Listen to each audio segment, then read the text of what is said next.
No tak začátek jsme měli, řekl bych, skvělej.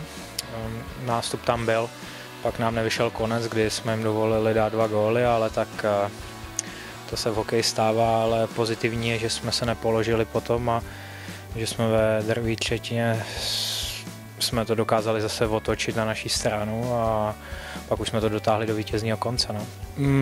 Víc jsme se tlačili do šancí, chodili jsme víc k jejich golmanovi, tak jsme vlastně dali ty góly a kapánek jsme to i zjednodušili. No. Už řekli jsme si, že nebudeme zkoušet hrát tak složitě, ale že to zjednodušíme a že budeme víc forečekovat a uvidíme, co z toho bude. No.